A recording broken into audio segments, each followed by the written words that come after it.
Intermediate sliding turn. So on the level 3 and the level 4 and the level 1 for that matter, we use the intermediate sliding turn as an evaluation tool. And we use it as a tool to assess riding skill. So on the level 1, for example, it sort of forms the baseline of what we would expect, the fundamental sort of movements from a level 1 snowboard instructor. But we also use this task on the level 4 and the level 3 certification, but we use it in a couple different contexts with a couple different twists. So the first change that we make on the level 3 and level 4 is that we ask candidates at those levels to perform this intermediate sliding turn in both their forward and switch directions. This is one of those capabilities and skills that we would expect from a high-end instructor, from an advanced instructor teaching advanced and expert students.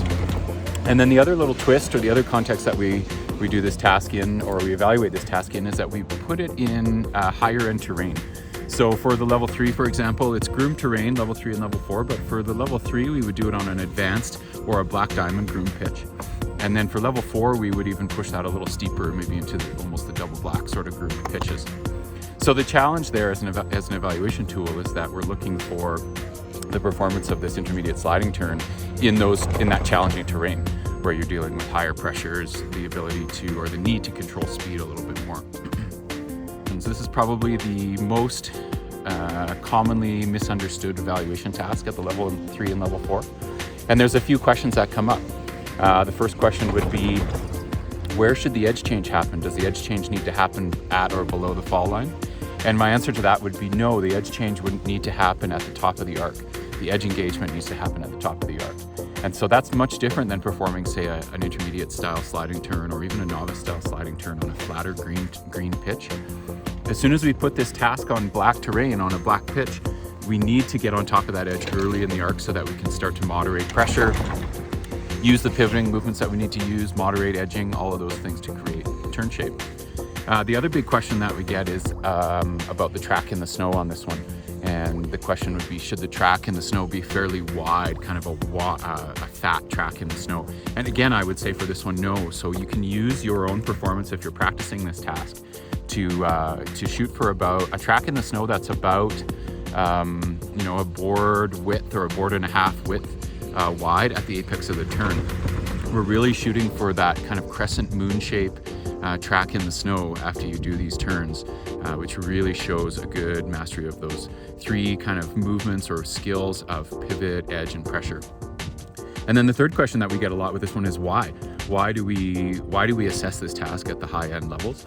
And really the short answer to that is that this is our assessment of instructor candidates' ability to perform the fundamental movements that we consider important in turning the snowboard. So those 3 fundamentals, or what we could also refer to as those core competencies, would be being centered and mobile, standing in a centered and mobile position on the board, using the lower body to turn the snowboard, and then being balanced over the working edge.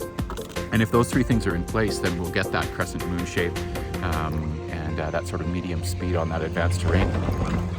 I would really encourage you, if you're practicing this riding task, you to think of it more as a medium-sized turn at medium speed. I think sometimes that label of the intermediate sliding turn conveys the need to maybe detune or dumb down the riding in this aspect, but really that's not the case at all. In order to perform this task well, there's a considerable amount of refinement that's needed there. Refinement through the ankles in using just the right amount of edge and pivot and pressure, the knees and the hips as well. Position is really important, body position is really important, as we said, and maintaining that generally centered somewhere over the center of the board and being mobile to adapt to changes in the snow underneath you. And then really focusing in on that skill or that outcome of turning using the lower body. We see often on this one a real overcommitment with the upper body and the shoulders, particularly on the heel edge to the toe edge, which really becomes turning with the upper body. And so if you're out practicing this task, really zero in on that, just those 2 kind of points that I highlighted there. It's a medium-sized turn at a medium speed and done on black or even slightly steeper black terrain. And the key to this one is practice.